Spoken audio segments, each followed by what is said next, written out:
Hi friends, my name is Nandita. I am from Andhra Pradesh.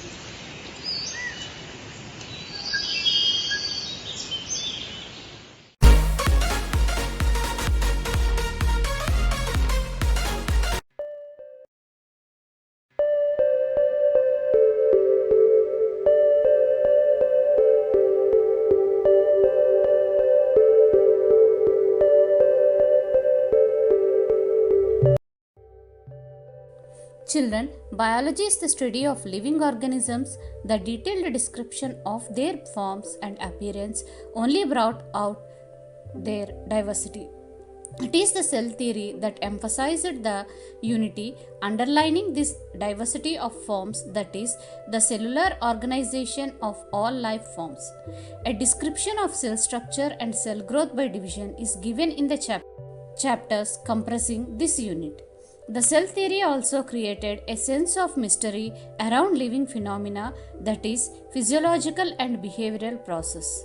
This mystery was the requirement of integrity of cellular organization for living phenomena to be demonstrated or observed. In studying and understanding the physiological and behavioral process, one can take a physicochemical approach and use cell-free system to investigate. This approach enables us to describe the various processes in molecular terms. The approach is established by analysis of living tissues for elements and compounds. It will tell us what type of organic compounds are present in living organisms. In the next stage, one can ask the question, what are these compounds doing inside a cell? And in what way they carry out gross physiological process like digestion, excretion, memory, defense, recognition, etc. In other words, we can answer the question, what is the molecular basis of all physiological process? It can also explain the abnormal process that occurs during any diseased condition. This physicochemical approach to study and understand living organisms is called reductionist biology. The concepts and techniques of physics and chemistry are applied to understand biology. In chapter 9 of this unit, a brief description of biochemicals is provided.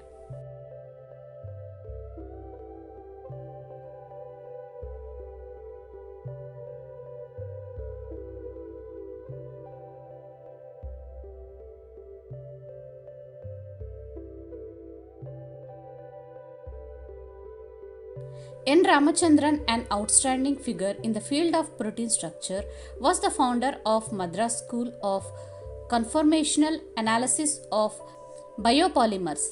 His discovery of the triple helical structure of collagen, published in Nature in 1954, and his analysis of the allowed conformation of proteins through the use of Ramachandran plot rank among the most outstanding contributions in structural biology. He was born on October 8, 1922 in a small town not far from Cochin on the southwestern coast of India. His father was a professor of mathematics at a local college and thus had a considerable influence in shaping Ramachandran's interest in mathematics. After completing his school years, Ramachandran graduated in 1942 as the top ranking student in the BSc Honours Physics course of the University of Madras. He received PhD from Cambridge University in 1949. While at Cambridge, Ramachandran met Linus Pauling and was deeply influenced by publications on models of alpha helix and beta sheet structures that directed his attention to solving the structure of collagen.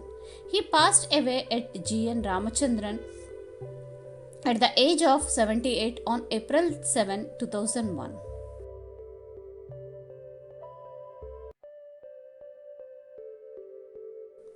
Now let us briefly discuss about the cell, the unit of life.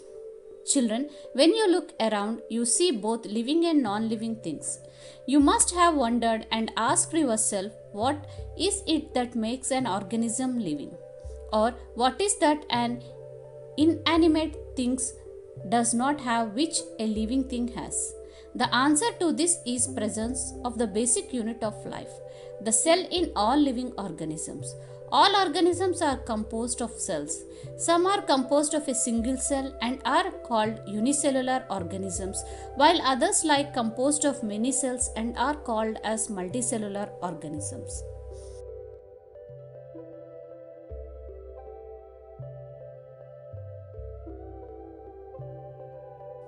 Now let us see what is a cell. Cell. Unicellular organisms are capable of independent existence and performing the essential functions of life. Anything less than a complete structure of a cell does not ensure independent living. Hence, cell is the fundamental structure and function unit of all living organisms. Anton van Leeuwenhoek first saw and described a live cell. Robert Brown later discovered the nucleus, the invention of the microscope, and its improvement leading to the electron microscope revealed all the structural details of the cell.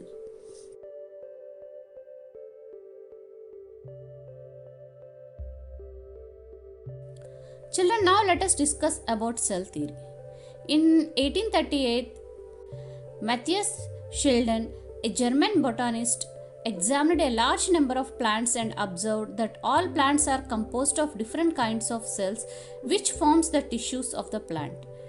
At about the same time, Theodore Schwarzman, 1839, a British zoologist studied different types of animal cells and reported that cells had a thin outer layer which is today known as the plasma membrane. He also concluded, based on his studies on plant tissues, that the presence of cell wall is unique character of the plant cells.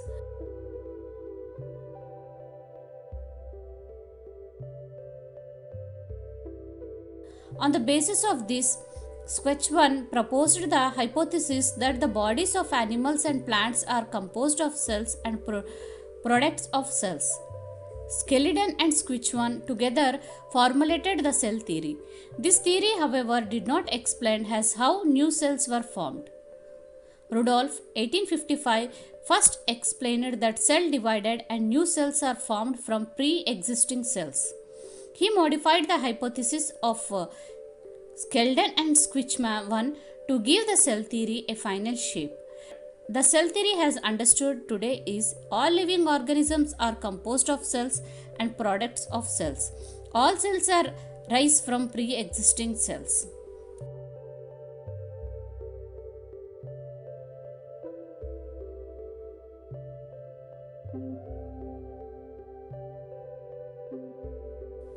Children, now let us discuss an overview of cell.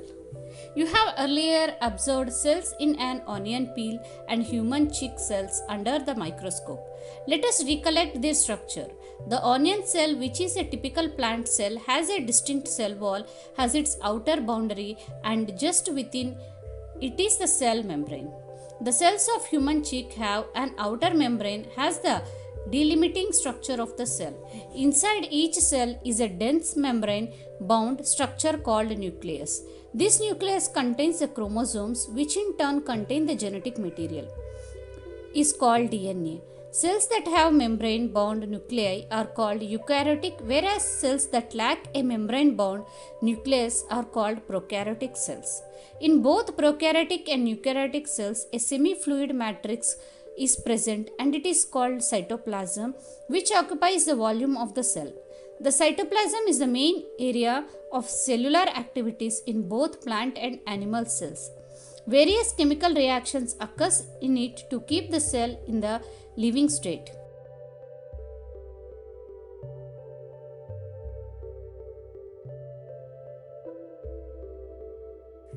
Beside the nucleus, the eukaryotic cells have other membrane bound distinct structures called organelles like endoplasmic reticulum, Golgi complex, lysosomes, mitochondria, microbodies, and vacuoles. The prokaryotic cells lack such membranes bound organelles. Ribosomes are non-membrane bound organelles found in the cells both eukaryotic as well as prokaryotic. Within the cell, ribosomes are found not only in the cytoplasm but also within two organelles like chloroplast in plant's membrane and mitochondria and on rough endoplasmic reticulum. Animal cells contain another non-membrane bound organelle called centrosome, which helps in cell division. Cells differ greatly in size, shape, and activities.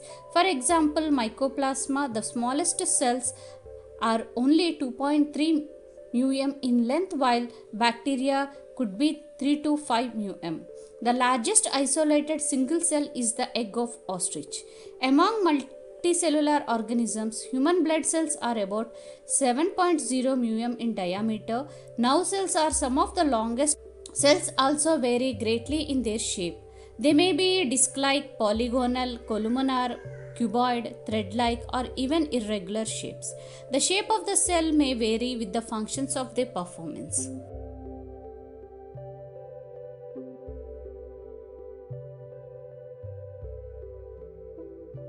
Thank you.